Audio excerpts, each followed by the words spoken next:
Welcome to Delay the Decay, the podcast for unashamedly ambitious men who want to live longer, lead better, and love deeper, prioritizing what matters most.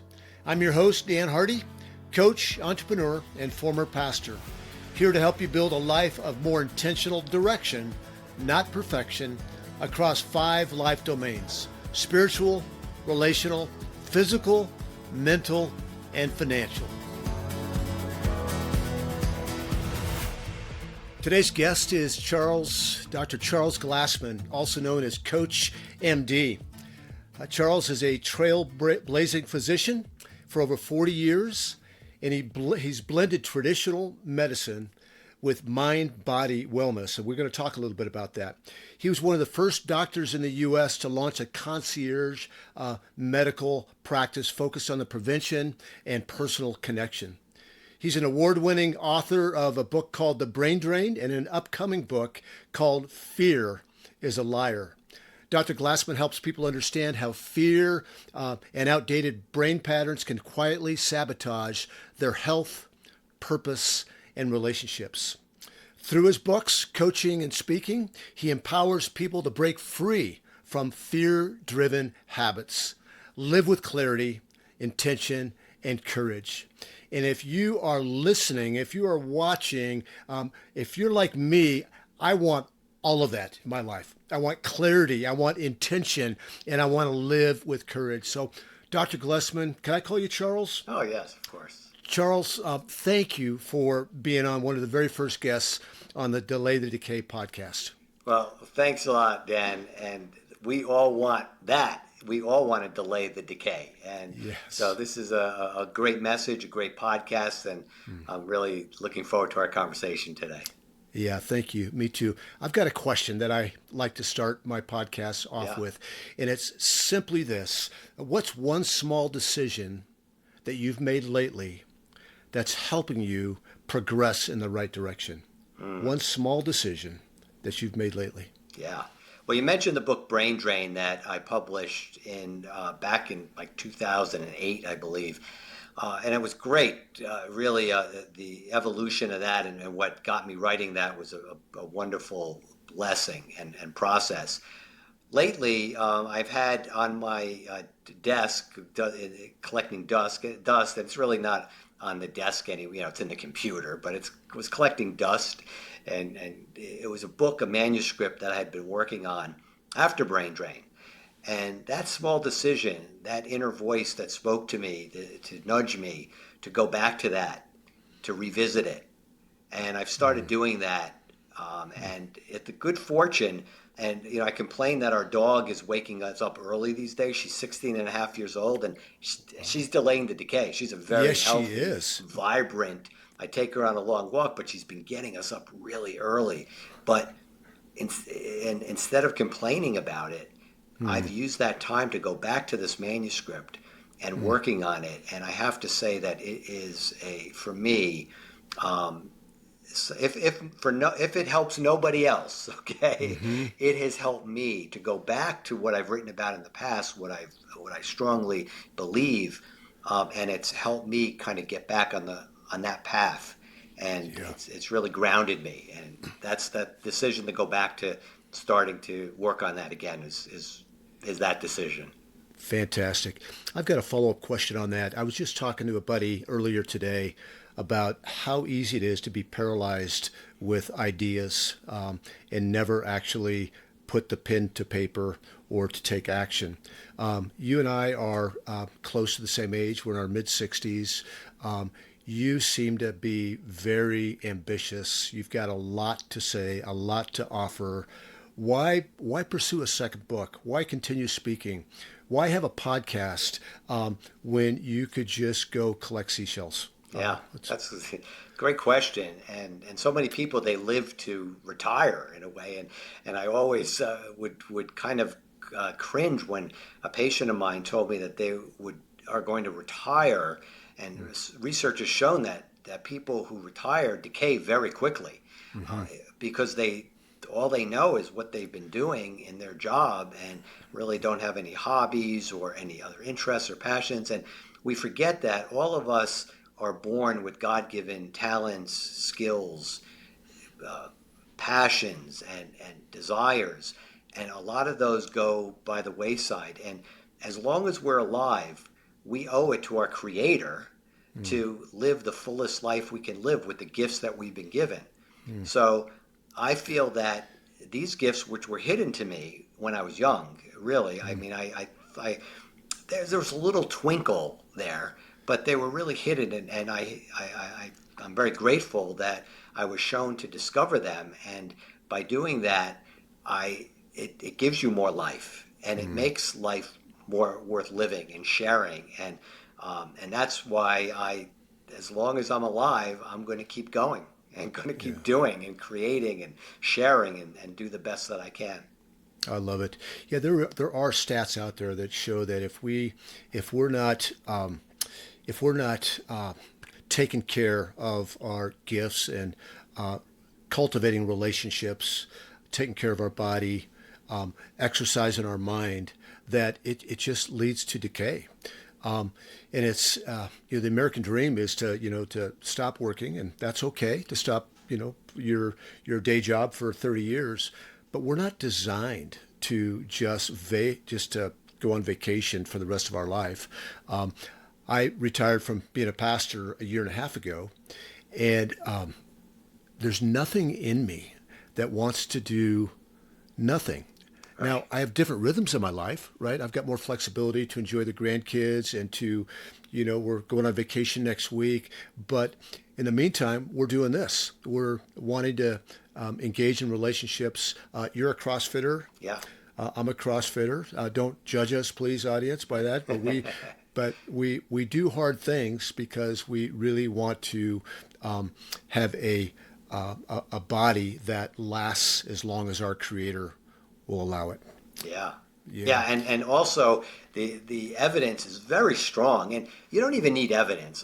A lot of people on podcasts where they want to quote the scientific studies and have proof behind using the science, but just look at yourself. I look at myself, and I know how I was this morning. My CrossFit is I work out about 4 days a week. One of those days is with my wife. We do a private session with our coach, just the two of us, and we did that this morning. It's 85 degrees and humid, but it feels so good because I know that it helps my cognition. I don't need a study to show me that what's the greatest asset to prevention of cognitive decline is exercise. I don't need a scientific study to tell me that. I live it. I know it. I know what it does to me. And so it's, you were saying how you retired being a pastor a year and a half ago. I retired, in 2019, November 2019, from my medical practice just before the pandemic. And if that wasn't a God-driven timing, I don't know what was, No doubt. Because with the way I handle things and my approach, it might have been met with some contention. But needless to say, it opened the door for me to do other things, and that's what it did. And I didn't. The joke was everybody would bump into my wife. Oh, what's Charles doing now that he's retired? Right. She's like, my wife retired. gets the same question. Yeah, I mean, retired. I barely see the guy. No. Yeah, I love that, Charles. Yeah. This morning, you hit 3 of the life domains: the exercise in your body, which in turn helps you cognitively, and time with your wife. I mean, that is just brilliant to be able to do all 3 of those things. As you already know, my wife works out with me as well. And I mean, it's not like we've got a coach and just us. We're in the class of 18 people. Yeah. But just being in proximity with her and her knowing that I want to do this with her, it after 45 years of marriage, it tightens our relationship. Yeah. It's so much fun. It's great. And we also have something in common, Dan. We both married up. I mean, that's, No doubt about it. Yeah, you don't even have to know me that well to say that. Like, I mean, it's like, I outkicked my coverage for sure. And, no doubt about it. That's That's good. Couple of questions for you. yeah, So you spent decades, 30 years, give or take, yeah. at the intersection of traditional medicine and then to mind-body integration. My sense is, as you went from traditional medicine in a probably a traditional practice where there's multiple doctors, Mhm. you went to the concierge model, and then you started maybe leaning towards or integrating in non-traditional medicine and thinking.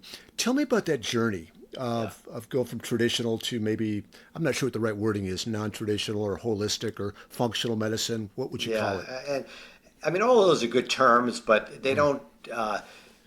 They probably don't describe it as it really is, because when people hear those terms, and one of the things we can talk about is that they help to define someone's uh, physical being, their physical illness, or their physical, even alternative, holistic, functional. A lot of those types of practices, they will grab onto somebody's physical ailments and try to prescribe maybe a holistic or Eastern way of approaching it, but it considers their physical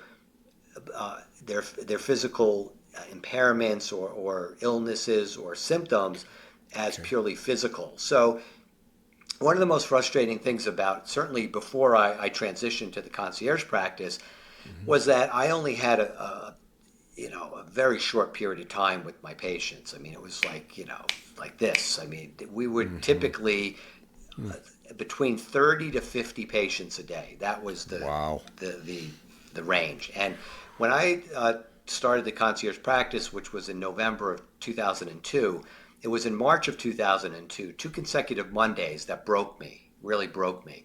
Mm. And it was like 50 patients. The 50th patient was screaming at me, and it Mm. was just I went home. I drove home crying, and Mm. then 3 days later, across my desk came a journal article talking about these concierge Mm. practices that were popping up. A couple of them, not many.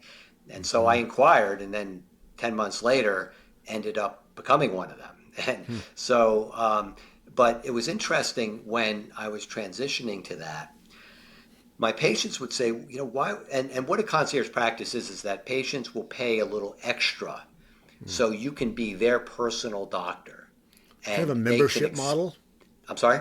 Kind of a membership model. Exactly, a Yeah. membership model, and Hmm. they could be a member of your practice, Mm. and they know that when they call your office, they're not going to get a menu of options. They're going to talk to a person. They know Mm. when they have an issue or they want to just come in and talk, they can make an appointment.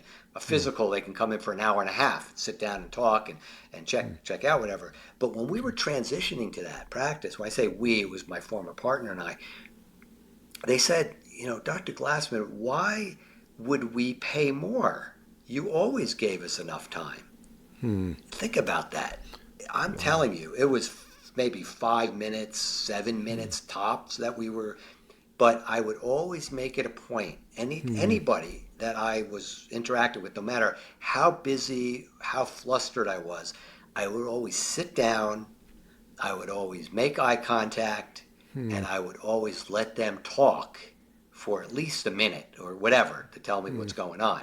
So it Wow. seemed as though I was more interactive. So when our practice became that concierge model, and it was not easy, it definitely, and I'm, another time we could talk about that, but it was pretty scary. Talk about fear Hmm. and giving it up to God and trusting.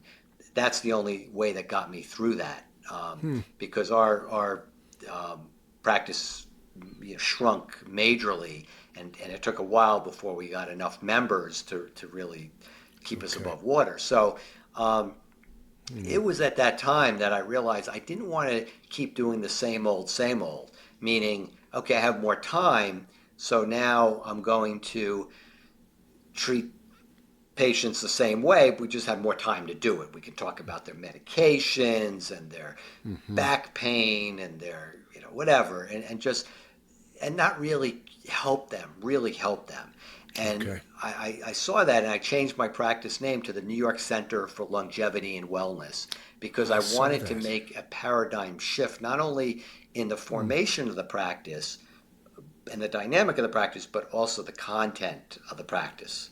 okay. How did the content look different? Well, it basically the way I was interacting. And so if a Mm, patient came in for a physical, for instance, mm-hmm, we would sit down and we would chat.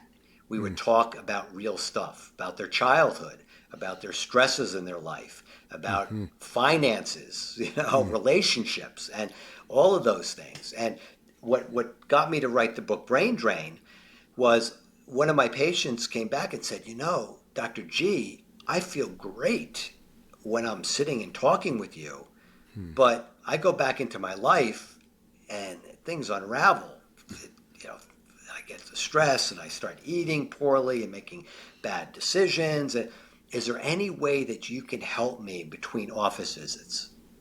mm. And so I started writing, and this is part of the content shift. I started writing a weekly email message to my patients. It started with him, but Okay. after a few weeks, I realized, I mean, come on, a lot of people could benefit. And as I Mm-hmm, was writing it, I realized that I had to dig deeper into myself mm, because if I'm going to talk the talk, I have to walk the walk. mm-hmm. So I'm not going to Yeah. pretend. It's hard. It's not hard for me. It's impossible for me to pretend, Mm, to be a phony, to fake it.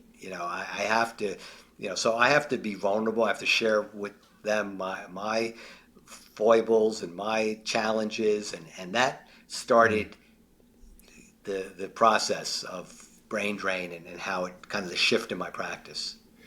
Wow. Thanks for sharing that. Yeah, I've got to poke into that. yeah. You're a successful doctor in New York.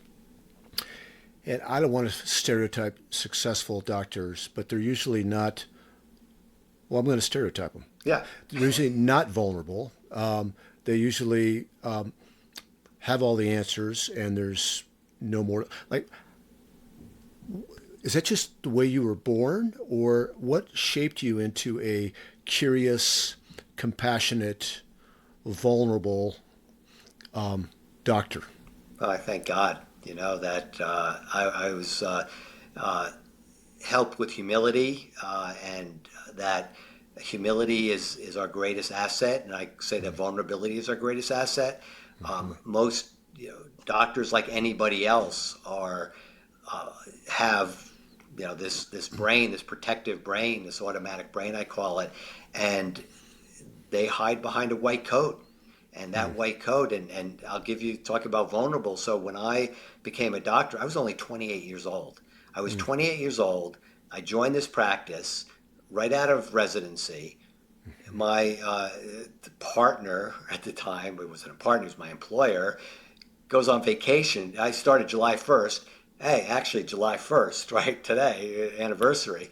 I started July 1st, and he goes on vacation August 1st. So he broke me in for a few weeks and then went on vacation for 6 weeks. Okay, so I was Baptism by fire. yeah, exactly. So Yeah. 28 years old, I have this whole practice, and I was, focused in the practice. But on my off time, if I went, let's say, to the supermarket or the mall, and I bumped into a patient, I would get anxious because I, Hmm. I was stripped.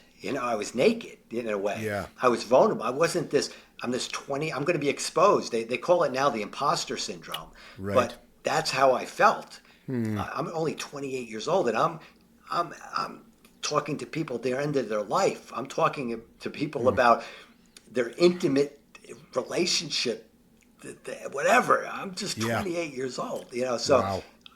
and I didn't have that white jacket. But a lot of Hmm. times what people will do, which they will fight. See, it's the fight or flight. The danger for Hmm. me, I always I became more humble. It just, I thank God for that. That's maybe my nature, whatever, that my Hmm. gift.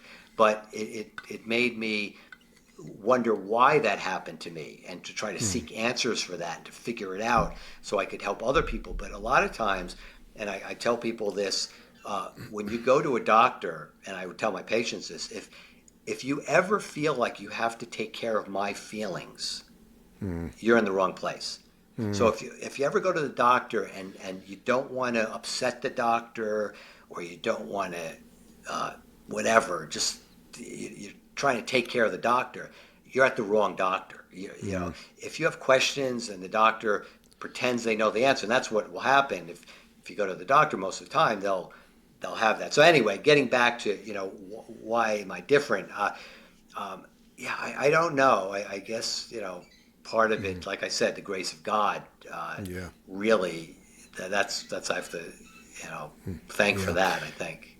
Yeah, I heard I somebody know. recently say that, like, if you, my wife had a knee replacement back in September, and if you're having a surgery like that or any kind of procedure, and you ask the doctor questions, and he like isn't interested in answering those, in a humble, curious kind of way, like, find another doctor. Yeah. It's nobody should be above answering questions from their patients or clients, right? Yeah. Yeah. So I want to push into stress for a little bit. You had mentioned that. How big of a factor is stress on on human health? How would you, I think of exercise, I think of diet, I think of relationships, I think of stress. I feel like stress is something we don't talk about enough. But you had mentioned it a little while ago, and I want to just get your thoughts on that. Yeah. How can stress actually shorten our life, Yeah. or can it? Yeah, sure. Well, what is stress? And stress is a physiologic reaction. There's circumstances that cause reaction in our body, and as I've written about, we're a duality as human beings, Homo sapiens. We have a Mm-hmm. primitive nature, an animalistic nature. We're animals. Homo sapien is an animal species. We are animal. We have an animal nature, and that animal nature, and we have a divine nature. We're inspired. God has chosen us to be, so we have that. But we have most of us work on an autopilot by that primitive nature, and Mm-hmm. that primitive nature only knows one thing: it's to fight or flee danger. And so it's scanning the landscape 24/7, what that danger is, and when it detects danger, and that's what stress is, okay, circumstances that our brain processes as danger, it causes a physiologic response, and it works two ways. It helps you to fight that response, and it also helps you to flee that circumstance. Helps you to fight the circumstance and flee the circumstance. So Okay. fighting it is kind of directly taking it on, and that can show itself in many ways, in rage and anger and hostility, and it can show itself in another way through withdrawal, passivity. And what Depression. that does, it's Yeah. actually working because it's removing you from the circumstance, and you get into your own cocoon and you Hmm. retreat. Like you mentioned, the person who doesn't do anything about what they want to do, their dreams, because that dream is a danger to them, and so their brain is causing them to flee that danger, and is kind of with making them withdraw. So it's succeeding. It recognizes the danger, and it's causing them to flee into that withdrawal, that depression, or whatever. So that does to the body? The fight or flight is controlled by our limbic system, uh, through our hypothalamus. The amygdala is in there, and it takes on stuff, and it's a biochemical, electrochemical reaction. And the chemicals that it releases are adrenaline, are cortisol, and these have profound effect on our body, increasing heart rate, causing our muscles to contract, causing our breath to become more labored. It causes our blood vessels to contract to shunt blood to major organs. So the brain is not considered a major organ. The heart is considered a major organ. Okay, so you want to maintain the heart pump.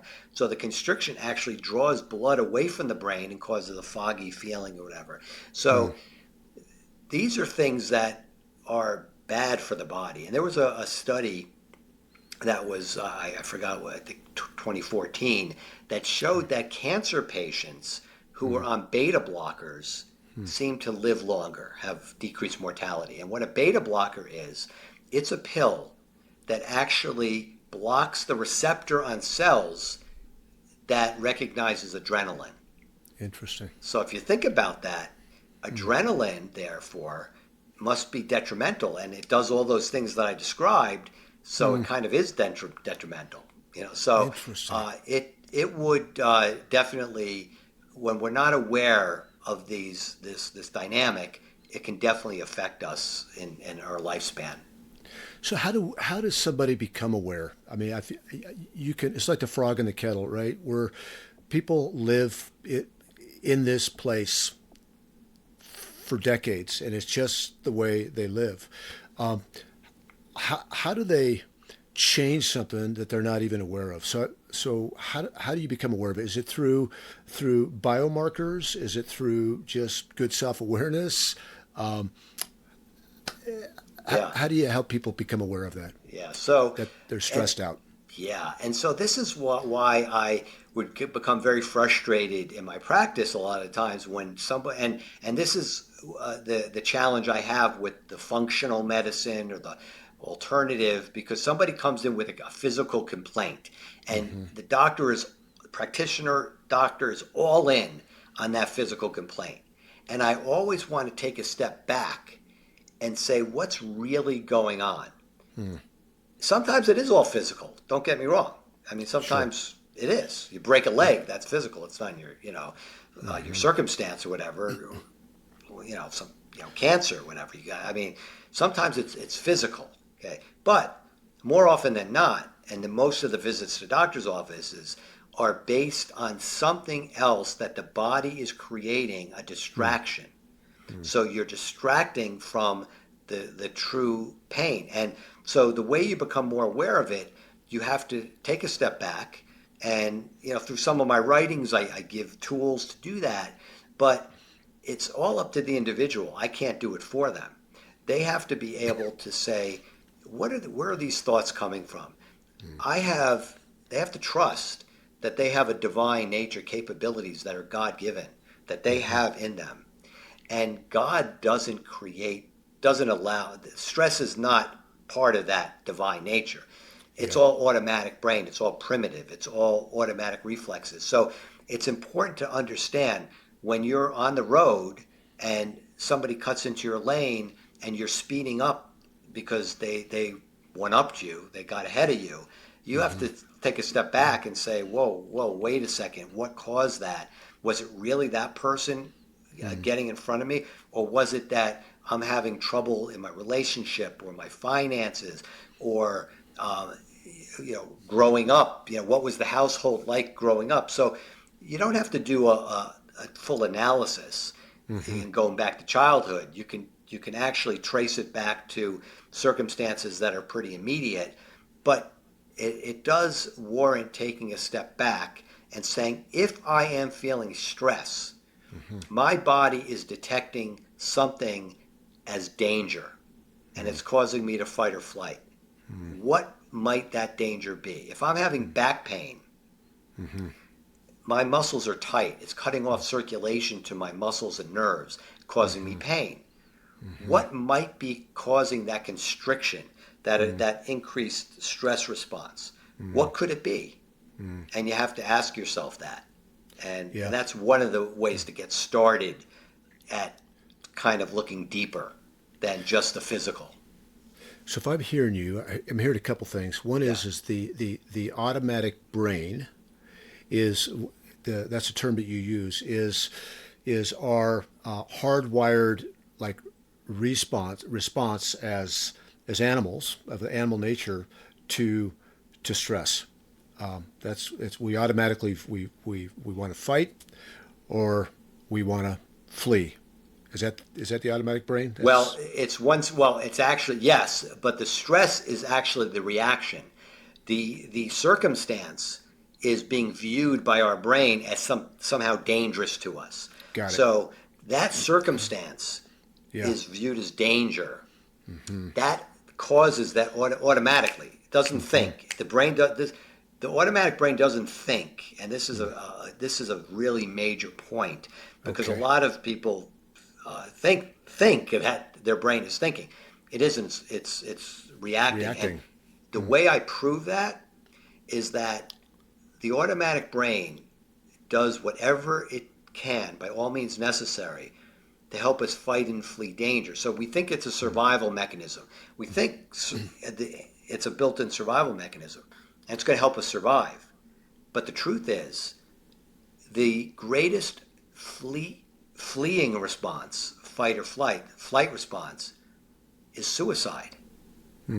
People who commit suicide view their life and the circumstances in their life, their brain is processing it as great danger, such that death isn't even the brain just says, well, remove by any means necessary.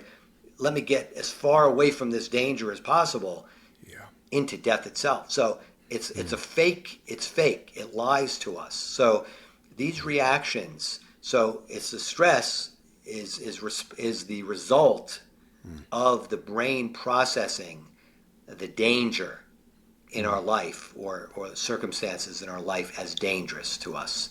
Yeah, that's good. It seems to me that once you recognize the stress and your response to hard things around you, that's the start, and to implement some mindfulness, if you will, for me as a Christian and you as a man of faith as well. It's, it has a lot to do with trusting a sovereign God, right? In knowing that He's good, He's loving, He's sovereign. We live in a hard world, but we can only change our response to the circumstance. We can't always change the circumstances. And then it seems like, and correct me if I'm wrong on this, I'm coming at it as a lifetime practitioner, not a expert in science or medical. But the other is, and I'm learning more about this. Is the area of learning that the path that I'm on right now, and it's spiritual disciplines. And I recently read a book called The Ruthless Elimination of Hurry. The Ruthless Elimination of Hurry. And the guy that wrote it, his name is John Mark Comer, and it's a good book. Every book has bones, right? But I've learned to take the meat and spit out the bones. But he said, like, we live in a fast, hurried world that wants us to feel the stress. And he said, when you're going down the highway, I-25 here, and you're in the fast lane, trying to get around cars. He says, get in the slow lane, set your cruise control at 75, and chill out. Another example, he says, when you're in Costco, like, find the longest line and relax. Like, we can teach ourselves to how to react in stressful situations, can't we? Yes, I love that, because if you think about the response, again, it's a fight or flight response. So it's making you got to move fast. You got to move fast. You have to act quickly. So one of the things, and getting back to what you're asking, how to recognize it. If you recognize this in you, take a step back, pray, meditate. But if you're going to be speaking, and I've used this technique, if I'm going to be speaking in a crowd, in public speaking, is people fear that dreadfully. Because you're in front of tens, hundreds, thousands of people, potential predators. That's how the brain processes it. So your Yes. brain is lying to you. Okay, you're in danger. It's a threat. They're going to judge you. They're going to laugh at you. Whatever. So it makes you want to speak fast, want to breathe fast, want you to do things fast. So the best thing is to slow down the breathing, go the opposite of what it's telling you to do, speak more slowly, more intentionally, slow everything down. And of course there's other techniques, but it's doing the opposite of what it's telling you to do. And that's, the opposite. In Brain Drain, I use the example for any of your audience members who are like Seinfeld, the sitcom Seinfeld. There's a whole episode when one of the characters, George, does the opposite of everything he would have done in his life, and all of a sudden his life starts going in a very positive direction. Well, in a sense, your reaction to stress, to the circumstances which creates the stress, if you do the opposite of what your body is telling you to do, that sometimes can help neutralize it. So then you can start connecting with that truly connected part of your soul, your divine nature, and that can help also sort things out. So I love that. Do not hurry, because that definitely lines up with this. Yeah. You know what I'm saying? Yeah. A couple. So the 40-day fight. I don't know if you and I have talked about the 40-day fight, but it's a 40-day fight to establish healthy habits, to eliminate habits that are not helping you, thrive. And a couple of them that I've implemented this year and that were really hard for me. It's going to sound simple, but I'm a high strung, like type A. That's my wiring. It's my wiring, and I've got to work really hard to breathe and slow down. And one of the things that I did was, when I get up in the morning, the first hour, I don't check my email. I don't check the sports scores. I don't check the financial page. I sit in silence. I read my Bible, and I journal. And that's not prescriptive for everybody, but it helps me go into my day at a grace pace, not a hurried pace. And the other thing that my wife and I are working on, we are headed in the right direction, but we're doing it without perfection, and that's trying to practice Sabbath every week. And I feel like God gave us a Sabbath to help us slow down and trust Him, because there's always something to stress about, isn't there? Oh yes, absolutely. I mean, you got kids, you got grandkids. I mean, you got relationships. I mean, there's politics going on. There's wars. We could just sit and be stressed out full time, but we got to consciously develop some habits and some mindfulness, and prayer and time in God's Word is a big part of that for me. Yeah, that's important. I know that one of my favorite scriptures is Proverbs. Love the Lord thy God, trust the Lord thy God, trust the Lord thy God with all your heart, and lean not on your own understanding. And I use that a lot in my life and with friends who are saying to me that we're talking. I mean, if you just look at the world and these horrible things, the Idaho shooting the other day, and these the wars and just horrible stuff. How could there be a God if all this is going on, right? So, but that's true if you lean on your own understanding, and if this is it. I mean, if this is it, well, then it's pretty bad, right? I mean, if this is all we got, what we're seeing with our five senses, with what we're experiencing with this automatic brain, if that's it, I mean, we're like the squirrel who's darting around making sure that the hawk doesn't swoop down and get it, I mean, but it's more complex than that. It's more full, and I love what you're doing, because that kind of connects you with something much deeper and much more grounded and full of gratitude and humility. I mean, that's it's not you're not the center of it. It's not all up to you to solve. No, yeah. Thankfully, I'm not the center of anything. The world would be messier than it already is. This podcast is geared towards, and I might have already said this, so forgive me if I had, but it's geared towards men primarily, but certainly women, who are unashamedly ambitious. They've got a God-given sense that they want to build or create something for the purpose of helping other people, helping people flourish. It could be a business, it could be a podcast, a ministry, a nonprofit, a blog. It could be any of that. How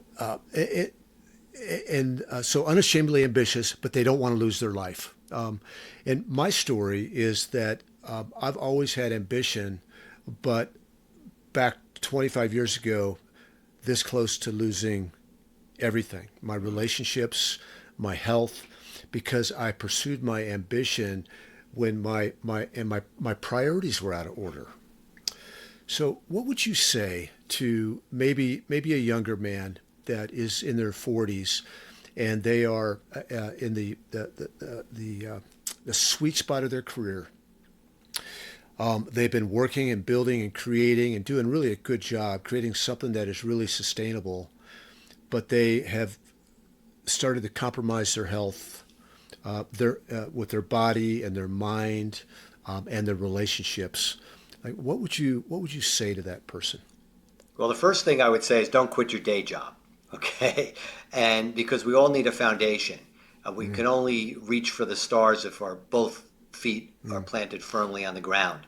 And anybody will tell you who's had financial difficulties, it's hard to reach for the stars when you're thinking about how you're going to clothe yourself, feed yourself, or shelter yourself. So, but that said, there's a formula that I like to that I kind of came up with, and I learned later in one of my interviews that marketing, there's like the 4 P's of marketing. I have the 4 P's of life, okay? And it's purpose, passion, perseverance, and patience. Ooh, I like and it. so we all have given talents, God-given talents, skills, desires, and these are embedded. These are our hard wiring. These are what we're born with, and they are gifts, and it's important to live those out. And a lot of people, they don't feel that their job, what they're doing, is that gift, and that's okay. But don't quit it in pursuit of that. And to find out what your purpose is and do it with passion and persevere and have patience.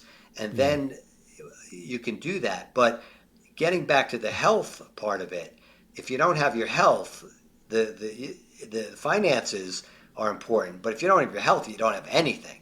So I would say that no matter how rich or poor you are, but you're more you're in a better position if you're financially stable to pursue your health.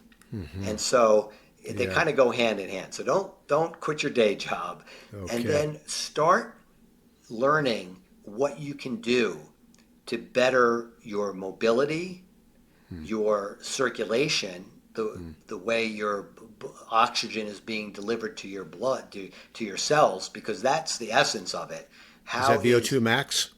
Yeah, is that VO2 max? I mean, VO2 max is a measurement of that. Yeah, it's because we don't exist without oxygen, and our muscles and our cells, every cell in the body, it requires oxygen, and so the delivery system of oxygen is circulation, and the only way that the blood circulates, yes, if the heart is pumping because it's a pump, but it has to be healthy and it has to be strong, and the only way to do that is to what's called the hormetic effect. And basically what doesn't kill you makes you stronger.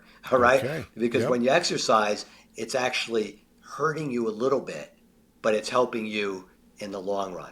So What did you call that? the What effect? hormetic effect, hormesis. Hormetic effect. Gosh, Yeah. that's what I do every day at CrossFit. Yeah, What doesn't exactly. kill me makes me stronger. Absolutely. That's why we love it. That's why we love it. I mean, And hate it. right, We and love hate it. it. Yeah. So, like I was saying, a buddy of mine, the workout was yesterday. Again, it's like in the New York metro area, it's like 85 degrees or whatever, and it was a 250-meter row, and then max wall balls in 4 minutes. So you finish That's your row. horrible. And then you do as many wall balls as you can, and then you get the rest of the minute. Yeah. A minute. Then you do 250-meter row, and then you do max push-ups. So after we're Wow. walking, we took a walk after the workout, and we gave a fist bump. Yeah, we didn't vomit. Because Success. he said Yeah. to me after, he says, "Man, I almost lost. None of us have ever lost it. Yeah. I haven't. Luckily, I mean Yeah. but I mean some people have, but he and I haven't. But he said he was close to it. That's awesome. Hey, so thank you for the advice to the 35-year-old. How about the man or the woman that is late 50s, kids are out of the home, they have maybe getting ready to retire, or they have just sold their business, so they've acquired a lot of what the world says is valuable, but his stomach's over his belt. He's pre-diabetic. He's lost some of his relationships. He's living in fear. Like it's too late. Like I'll never get my health back. I haven't been in the gym, and I haven't ate well in 30 years because I've been building my business.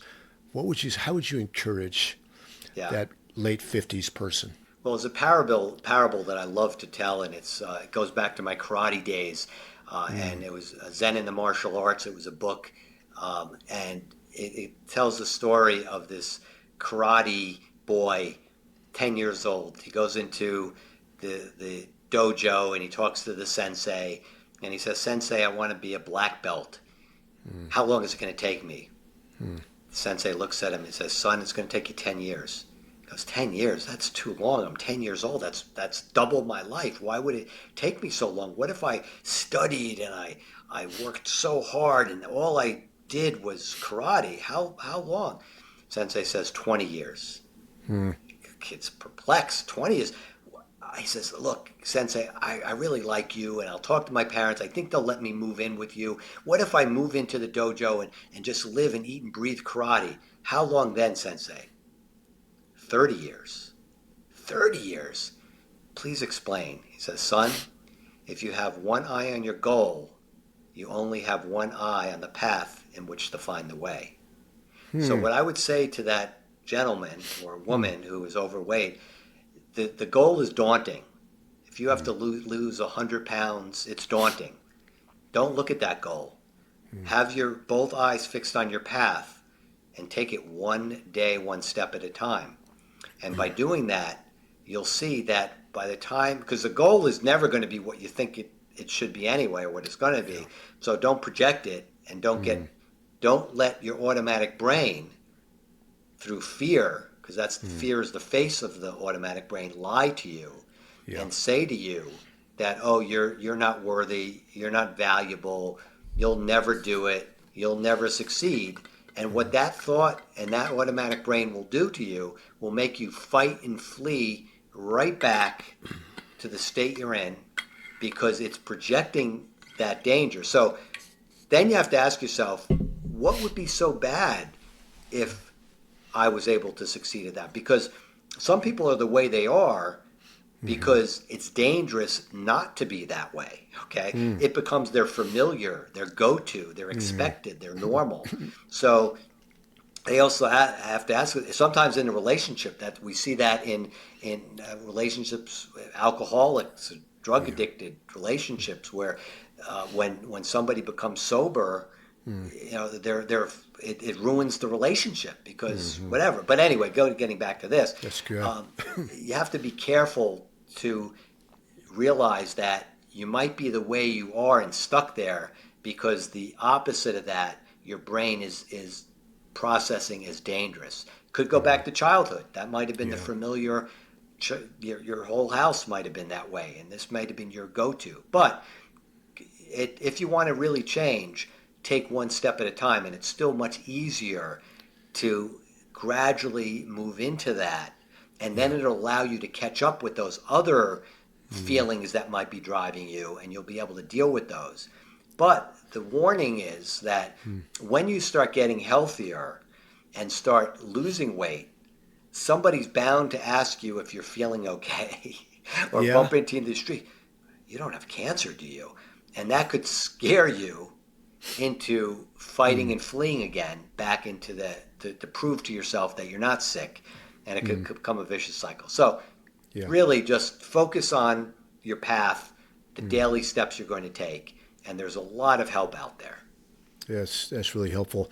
I don't know if you know this or not, but I was a financial consultant for 20 years with major investment firms, and the advice is always to start saving and investing early. Right, the earlier you start, there's going to be a compounding effect for Mm-hmm. positive, so you're going to have more at the end.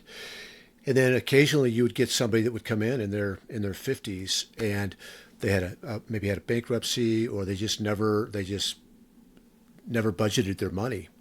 And what I would tell that 50-some-year-old is that, yes, you are behind, but it's never too late to start. And it's the same with our health, isn't it? Yes. That it would have been best to establish these habits in your 20s, but it's not too late to take that next small step tomorrow.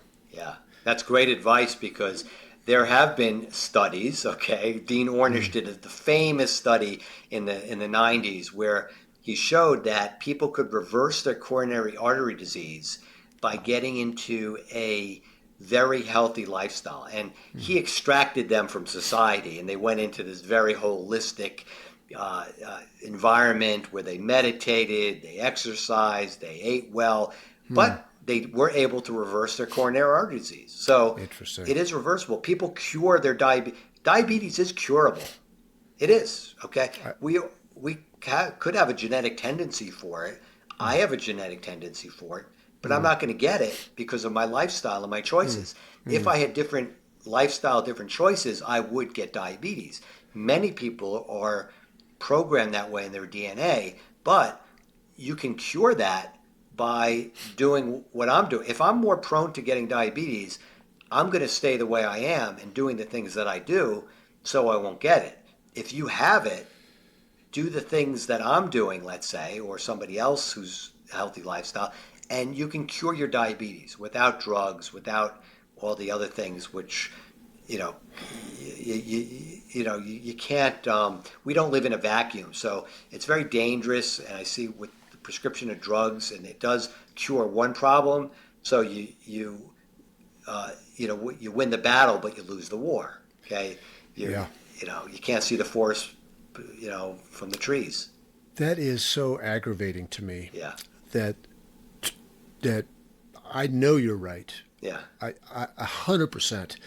But I've never heard a doctor, a traditional medicine doctor. It's just taking the medication. Um, are we going to see a change there? You think in traditional medicine where they're going to help people exercise and eat healthy and reduce stress rather than going on the meds? Well, I graduated medical school 40 years ago, right? And they're still talking about the same thing that they don't they don't teach nutrition, they Mm. don't treat stress reduction, or I mean, my greatest class in medical school was an afternoon or classes. It was an afternoon of classes where they talked about how this doctor went to the Himalayas and studied the monks in the Himalayas and how they were able to control their body functions just with their mind. Mm. To me, that was the most influential classes that I had in medical school because it told me that we have a lot that we can control. Mm. And so, what some of your listeners may not like the current administration or Mm. the Health and Human Service Secretary Robert Kennedy Jr., but I have to tell you, he's on the right track, guys. I mean, do Mm. I agree with everything he says? No. I don't Mm. think it's healthy to agree with everything anyone says. Yeah. But the fact that he wants to give grants or funding to medical schools that teach nutrition courses, Yeah. treat exercise and physiology, and Mehmet Oz. I know Mehmet Oz, okay, Mm. who's the Medicare and Medicaid now. Okay. People, talk badly about him. He was cardiothoracic surgeon at Columbia Presbyterian. We used to send our patients to him, had the best bedside manner. And so you don't have to agree with everything somebody says.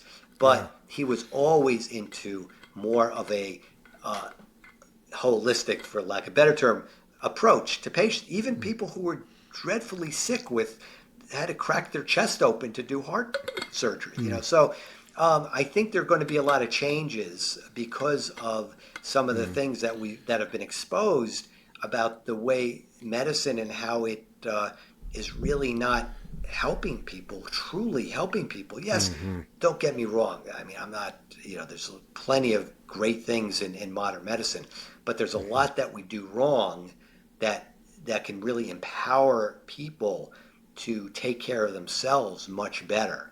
And all of us will benefit from that. I love it. Preach it. Question for you. You opened Pandora's box and pointed to the White House and Kennedy.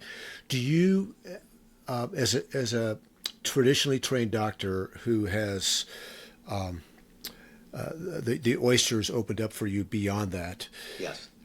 Do we throw the baby out with the bathwater? Is there still a place for vaccinations, statins, like you name it, drugs for anxiety, depression, that type of thing? Absolutely. Okay. And my read on vaccinations is the same. It's very refreshing to hear people talking about it this way because I've always felt this way. I mean, when I saw the vaccination schedule start increasing and increasing, just intellectually, just common sense wise, you don't have to be a doctor. Do you think it's really healthy to blast infants with 20, 30, 40 different vaccines when their immune system is not developed? I mean, it just doesn't seem like good common sense. So I'm for spreading out the vaccinations. I'm also not for giving vaccinations that are going to prevent diseases that wouldn't kill you anyway, and that could actually prevent you from developing other things. The shingles vaccine is one that comes to mind. Shingles only has gotten more rampant because we introduced the chickenpox vaccine. So they introduced the chickenpox vaccine to try to cut shingles in the future because shingles is developed from chickenpox that lays dormant in the body. But it's actually, we don't get the passive immunity from children who are running around with chickenpox. We don't get that passive immunity as adults to lift up against shingles, and then it comes out. But so there is a place for it. You don't throw the baby out with the bathwater. Definitely not. And RFK Jr., for the most part, was not talking about that. He's talking about being very targeted with and being thoughtful about it, thinking about it, or having a conversation, a true conversation. We all have biases. I have biases, you have biases, but you don't want to let those influence. That's right. You don't want to try to get someone to make a decision because you believe it to be that way. But you want to give them good, solid information. And we saw that we weren't allowed to do that. And that's why I said at the beginning when I left private practice in 2019, right before COVID, that I would have a difficult time during the COVID pandemic because I looked at things outside the box, kind of like Peter McCullough, who was a cardiologist, very well renowned, who was canceled completely and lost his job and everything. And before that I was thought of as a solid physician in the community. I would have probably been a pariah, and people, who knows what would have happened if God didn't allow that opportunity to get out of my practice to present itself, and that's what happened, really. So, thank you for sharing that great perspective. And personally, I've had a flu shot once in my life, and I never got sicker after that.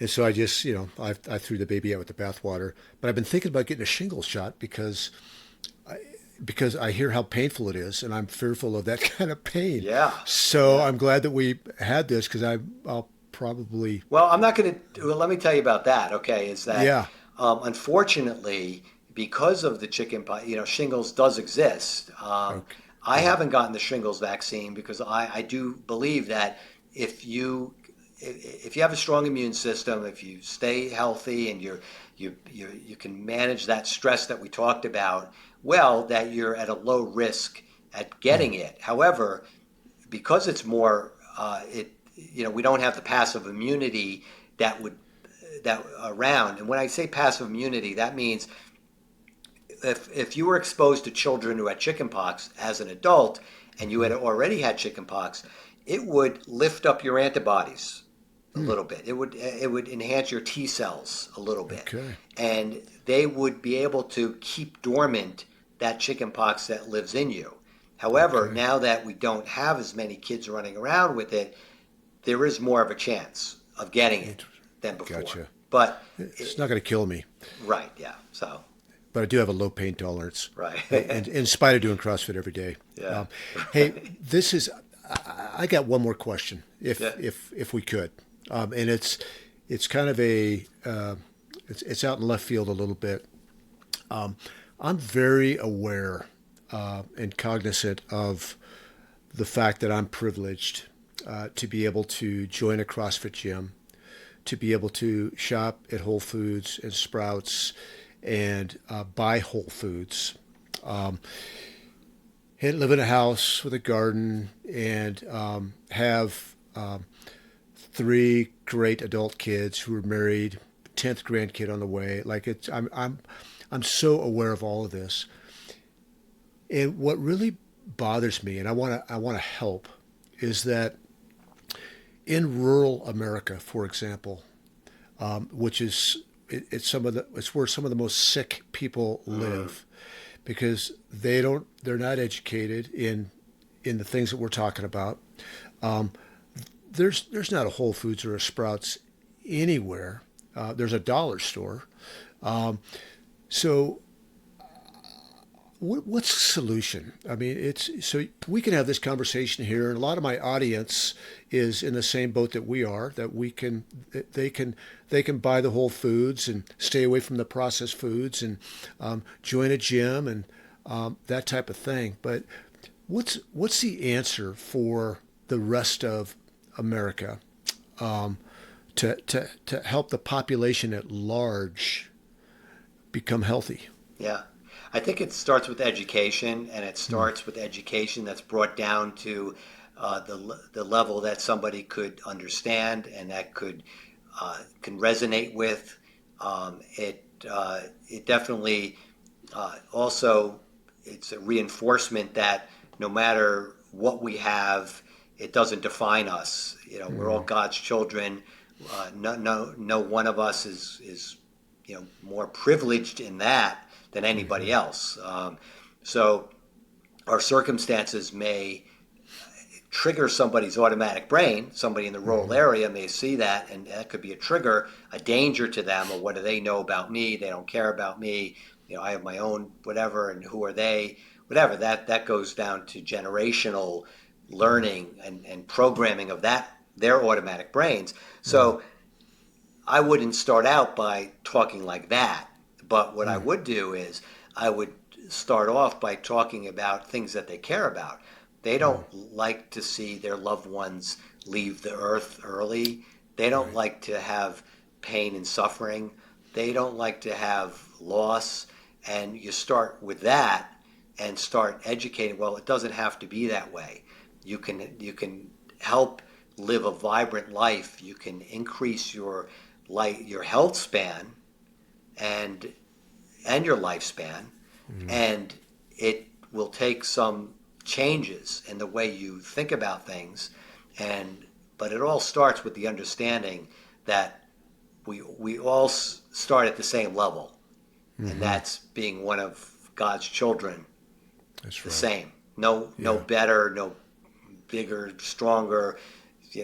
More. God doesn't care what house I live in. God doesn't care what car I drive. God couldn't care less about any of that. But God does want people to live and to learn and to thrive. And certainly that message, I think, can be the start, and bringing it down to real life examples that people can resonate with. Yeah. who knows, one day Delay the Decay might have a foundation that brings education to small towns and pays a coach to start a CrossFit gym. Wouldn't that be awesome? Yeah. Well, this has been a delight. It really has. You are an encouragement. You're an inspiration. I mean that. Thank you, you're living your life well, and keep doing what you're doing. If you're ever in Colorado, would love to host you in our home and show you the sights. It would be great. Yeah. So in the meantime, keep delaying the decay. Yeah. Remember, as you well know, it's not about perfection. It's about direction, right? We're not going to do it perfectly, and continue to thrive in your relationships and your exercise, and just keep spreading the word of what you're doing. Just grateful. And for the audience, we'll see you next time. Charles, where can people find you? Like, where are the different channels they can find you? Yeah, I'm on social media. Probably the best thing would be to go to my website, charlesglassmanmd.com. And I am on Linktree, which is Coach MD Official. That'll give you all the links to my podcast, to my Instagram and Facebook, and all that stuff. So that's probably a good place to start. That's great. So until next time. Thanks for listening to Delay the Decay. If today's conversation resonated with you, follow, subscribe, and share with someone else on the journey. Until next time, keep prioritizing what matters. And remember, it's about direction, not perfection.